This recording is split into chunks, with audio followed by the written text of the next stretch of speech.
je vais vous parler de transparence.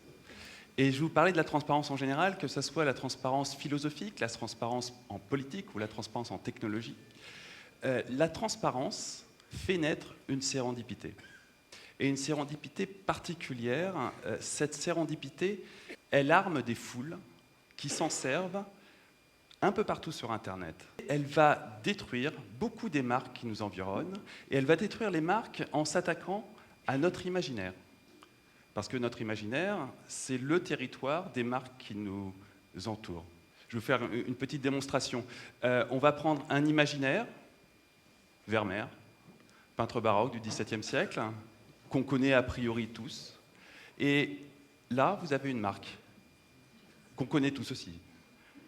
Une très vieille marque, enfin, elle a 41 ans. Elle nous accompagne tous depuis 4 décennies. Et je vais vous montrer comment, avec un peu d'imaginaire, on peut détruire une marque. En pratique, ça n'est qu'un géant de l'agroalimentaire qui fabrique, dans une usine, des yaourts. Ça n'a rien à voir avec l'artisanat, encore moins avec Vermeer. Cette petite chose que je viens de faire et qui va définitivement vous poser question à chaque fois que vous allez revoir une publicité de la laitière, cette petite chose, des meutes d'internautes s'en saisissent quotidiennement. Et sur Internet, vous martèlent des messages inattendus, de la sérendipité, de façon à détruire des marques. Cet été, vous n'êtes probablement pas passé à côté de ça, qui vous a rappelé que toutes les marques ont une dimension politique. Et n'allez pas écouter les politiques qui vont vous dire que c'est la faute à Internet, c'est la faute aux réseaux sociaux. Les politiques sont les premiers à utiliser la transparence pour régler un problème critique, la confiance. Quand une intense crise de confiance a touché le monde politique français, la première chose qu'ils ont fait, c'est voter une loi sur la transparence. Ça n'a pas beaucoup marché, mais les politiques ont oublié une dimension de la transparence qui est précisément que la transparence procède du déterminisme technologique. La transparence peut aussi être utilisée par des experts de la technologie comme réponse politique. Vous connaissez tous Wikileaks et vous n'avez pas manqué de constater que depuis Wikileaks, on ne compte plus les modes d'action politique qui procèdent de la transparence pour imposer une réalité et détruire un mensonge. Et ça ne vous aura pas échappé non plus que Wikileaks s'est accompagné d'une foule d'internautes. Cette foule d'internautes, c'est les Anonymous. Anonymous, c'est quelque chose d'absolument passionnant parce que c'est le premier véritable mouvement social du XXIe siècle. C'est un mouvement spécifique au XXIe siècle, au même titre que le syndicalisme était spécifique au XIXe siècle, au même titre que le syndicalisme était spécifique à la révolution industrielle, Anonymous est spécifique à la révolution numérique. Et depuis l'affaire Wikileaks, les Anonymous ont accompagné tous les grands mouvements de protestation sociale. Que ce soit dans le monde arabe, que ce soit ici aux États-Unis, à Berlin, à Paris, en Chine, à Istanbul ou en Amérique du Sud, les Anonymous ont accompagné tous les grands événements qui ont marqué les populations jusqu'à très récemment en France. Anonymous est très intéressant parce qu'il préfigure les contestations sociales du XXIe siècle. Et ces contestations sociales vont s'opposer aux États, on l'a vu, mais également aux entreprises. Car Anonymous s'est déjà opposé à une multitude d'entreprises. La plus connue d'entre elles, c'est celle-ci. 4 ans avant que Sony soit attaqué par Kim Jong-un et ses redoutables pirates, 4 ans avant ce triste épisode qui vaut très largement Saddam Hussein et l'anthrax, Sony s'est fait attaquer par d'autres types d'ennemis dans ce qui s'est avéré être un véritable Fukushima digital. Sony s'est attaqué à Anonymous, aidé d'un autre groupe de hackers nommé Nullsec. Et Nullsec a procédé à une opération très simple. Ils ont pris ce qui était auparavant de l'ordre du secret chez Sony, des numéros de carte de crédit, des logins, des passwords, et ils les ont rendus publics, rendant possible une multitude de piratages. Parce que les utilisateurs du PlayStation Network, ils sont comme vous, ils utilisent le même login, le même password partout. Donc à partir du moment où j'ai votre login, votre password, je peux aller partout. Votre compte Amazon, votre compte PayPal, l'intranet de votre entreprise. Et si vous travaillez à la CIA, c'est un vrai problème. Alors ça a eu des conséquences dramatiques pour Sony. Là, on voit un cours de bourse de Sony sur 3 mois. Dans un premier temps, il y a eu Fukushima. Forcément, ça fait beaucoup de dégâts, y compris sur leur cours de bourse. Dans un second temps, il y a eu Anonymous. Et dans un troisième temps, l'arrivée de ce fameux groupe de hackers, l'ULSEC, qui a instrumentalisé en quelque sorte Anonymous, instrumentalisé les foules.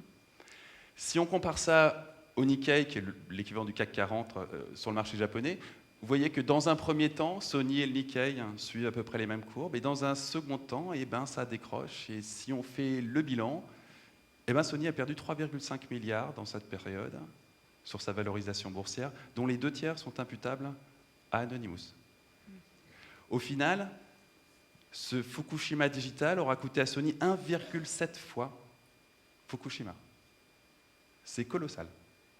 Et dans les éléments qui se sont dégradés dans la valorisation de Sony, au premier plan, il y a sa marque. La marque Sony, parce que figurez-vous que les marques sont valorisées en bourse, au même titre que les entreprises. Une partie de la valorisation d'une entreprise en bourse, c'est sa marque, quand elle porte évidemment une marque connue du grand public. Le problème, c'est qu'aujourd'hui, nous rentrons dans un monde où la marque, c'est le talon d'Achille d'une entreprise. Les marques qui sont valorisées en bourse, on ne les compte pas. Il y en a une quantité absolument astronomique et leur prix peut parfois atteindre des sommes qui sont complètement folles. Apple, cette année, a dépassé largement les 100 milliards de dollars. Au total, si vous prenez les 100 plus grandes marques au monde, on est sur une valorisation totale de 2,9 trilliards de dollars. Une énorme bulle. Une énorme bulle constituée sur une relation entre un capital de marque et un capital de confiance. Ce capital de marque, il se calcule de façon assez scientifique, étonnamment, sur la cohérence entre les pratiques d'une entreprise et les valeurs d'une marque. Et ça, c'est précisément ce que vont attaquer les foules. Et elles vont les attaquer sur des lieux que vous connaissez tous, Facebook, Twitter, des choses comme ça. Vous tous, vous avez un compte Facebook, peut-être un compte Twitter, et peut-être avez-vous croisé, il y a 2 ans, cette sérendipité-là, quand le Rana Plaza s'est effondré au Bangladesh, tuant des centaines de femmes et d'enfants ouvriers, et qu'au milieu des gravats et des cadavres, on a trouvé des étiquettes Benetton, mettant en valeur l'incohérence totale entre les valeurs portées par la marque Benetton et les pratiques de l'entreprise. La marque a disparu. 30 ans de communication jetés à la poubelle. Vous n'avez pas pu passer à côté de cette sérendipité-là lors du scandale de la viande de cheval. Là encore, des foules qui s'arment de sérendipité. Et dans le monde arabe, vous n'auriez pas pu passer à côté de cette sérendipité-là durant tout l'été, qui a provoqué un effondrement des parts de marché de Coca-Cola dans tout le monde arabe.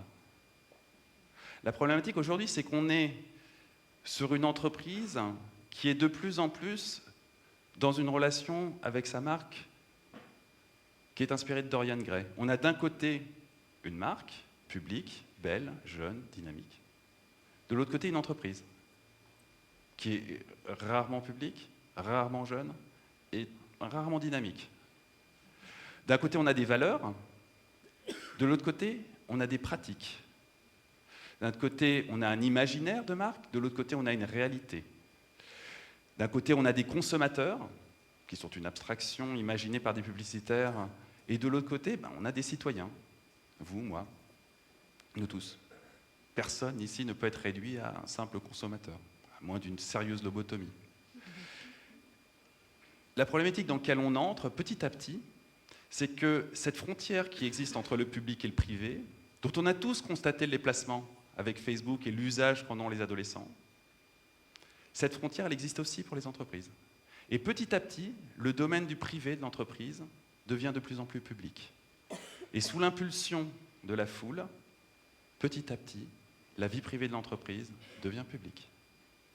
Nous sommes arrivés aujourd'hui à un moment où la révolution numérique va forcer les marques à appréhender la transparence, à ne pas lutter contre elle, c'est comme lutter contre la marée qui monte, mais à comprendre et manipuler cette transparence et en tirer parti d'une façon ou d'une autre. La révolution numérique va forcer les marques à interagir avec cette foule plutôt que de les subir.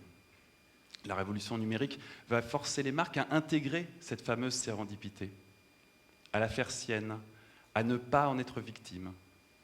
Et enfin, la révolution numérique va forcer les marques à partager l'imaginaire qui était autrefois leur domaine exclusif. Je vous remercie.